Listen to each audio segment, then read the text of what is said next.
Thank you very much, Mr. Chairman. Mr. Secretary, let's just come back to Jose Ibarra, if we can. You know who that is. It's a question.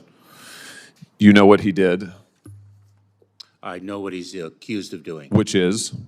Murdering a young woman. And that wasn't the first crime that he committed in this country, was it? Senator, as I've articulated previously, I'm not going to speak about the facts of the case because there is an ongoing criminal investigation. Have you read his parole file? Senator, same answer. So you're not going to say whether or not you've read the parole file? I've got it right here. Have you read this? Senator, I do not want to speak to the particulars of the case given the pending criminal prosecution. Now, I find this interesting because this is a new answer today. You've changed your answers all over the map on this, and it looks like to me you just don't want to answer the question. 2 days ago, you were asked about this in the House Homeland Security Committee. I've got the transcript right here in front of me. You were asked the same question. Jose Ibarra, why was he paroled? You said, I don't know. You said, I don't know. I don't have the case details with me today. Congressman Bishop says, you don't know? And you said, I don't know.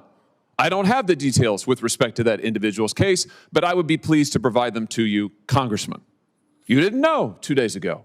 Now, interestingly, on April the 10th, 6 days before that, you gave Senator Katie Britt a different answer. She asked you the same question. She said, why was Jose Ibarra paroled into the United States?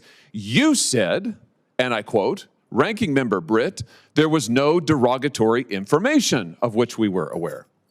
So you were happy to comment on the case then, on April the 10th. By April the 16th, you had developed amnesia, and today you say you just won't comment.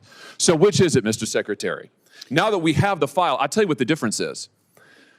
Congressman Bishop didn't have the parole file, and Senator Britt didn't have the parole file, and now we do have the parole file. And now we all know that the reason he was paroled into this country was because lack of detention capacity, which, as you and I both know, is not a valid reason under the statute. And now that we know that for sure, this is right out of the parole file. Here it is. Subject was paroled due to detention capacity at the Central Processing Center in El Paso, Texas. Now suddenly you don't want to talk about it. This is extraordinary. It's also a pattern with you. So let me just try one more time. Have you read the parole file? Senator, I'm going to give the same answer, and let me say it. Well, which one? Are you going to give me the answer you gave to Senator Britt? Are you going to give the answer you gave to Congressman Bishop, or the answer you gave to Senator Paul, or do you want to try a fourth one? Senator, I will not speak to the particulars of the case, given the pending criminal prosecution. Yeah, well, I'm sure. Well, you certainly, of course you don't want to, because it is an absolutely damning indictment of your policies. Let's just review Jose Ibarra, and how he came to be here. On September the 8th, 2022, he was encountered by United States Border Patrol in El Paso, Texas, and was paroled into the United States due to lack of detention capacity. A provision, a proviso, a rule that is not permitted under the statute. You and I both know you know this. You knew it when you were talking to Congressman Bishop. You knew it when you were testifying to Senator Britt, and you know it today. You just never wanted to cop to it because the statute doesn't permit it. And so you lied to Congressman Bishop and you lied to Senator Britt. And now you are hiding behind the ongoing prosecution excuse because it's the last one left to you, because you testified falsely under oath. Then on July 19th, 2023, Ibarra reports for a biometric appointment and was fingerprinted. This is now in New York. The results come back and indicate he has a criminal history. So he's in this country, he has a criminal history. September 14th, he is arrested in New York by NYPD for what? Injuring a child. September 14th, 2023, he is arrested for injuring a child. What happens? The offense was never prosecuted, and the arrest... Senator Josh Hawley confronts DHS Secretary Alejandro Mayorkas in a tense Senate hearing over the parole of Jose Ibarra, the man accused of murdering 22-year-old Laken Riley. In this explosive exchange, Hawley accuses Mayorkas of lying under oath and hiding behind excuses. Watch as Hawley reads directly from the parole file and delivers a damning indictment of Biden's immigration policies. Subscribe to Voice of the Capitol for more real-time congressional confrontations and political truth. Comment your thoughts below. Should Secretary Mayorkas resign? Another tragic death, another political firestorm. And yet again, no accountability. Today, we're bringing you an unfiltered look at one of the most intense Senate hearings of the year. Senator Josh Hawley holds nothing back as he grills Homeland Security Secretary Alejandro Mayorkas over the parole of Jose Ibarra, the illegal immigrant accused of murdering 22-year-old Laken Riley. This is about justice, truth, and the devastating consequences of failed border policies. Let's just come back to Jose Ibarra. You know who that is. You know what he's accused of doing. Senator Hawley begins with laser focus. Ibarra's name has become a symbol, not just of one man's alleged crime, but of a border system in chaos. When asked repeatedly if he's read the parole file, Mayorkas refuses to answer. Excerpt from parole file. Subject: He is arrested for injuring a child. What happens? The offense was never prosecuted, and the arrest was expunged. I'm reading right out of the parole file. Expunged.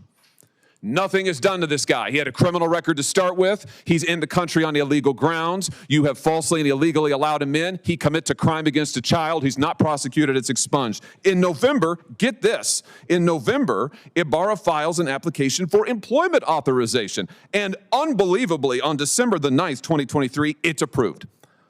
So this is your policies in action, Mr. Secretary. A criminal is permitted into this country on grounds flatly not permitted, flatly contradictory to the statute. He commits a crime against a child, and then he gets a work permit. He gets a work permit. You want to know why all of the jobs in the last 2 or 3 years have gone to illegal migrants? Working people in this country can't get a job. Their unemployment rate's high. Why? Because of things like this. And then what's he do? Well, we all know. Then in February, he commits the heinous crime against Laken Riley. Is this a record that you are proud of? Senator, you've misstated some facts. I have read from the parole file, which you have said you don't recall, don't have, you miscited. I'm reading from it. It is right here.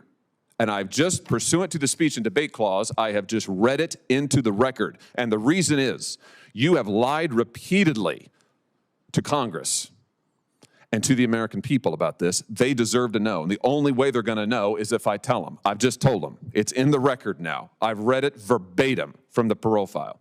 Verbatim. I just want to know, why did you change your story so often? Why didn't you just answer honestly to Congressman Bishop and Senator Britt? Senator, I am confident that justice will be vindicated in the criminal prosecution of the case. Indictment, a moment of reckoning. As families grieve and communities reel, one question remains. Who will be held accountable? Let us know in the comments. Should Secretary Mayorkas resign? Subscribe to Voice of the Capitol for the raw truth from inside Congress.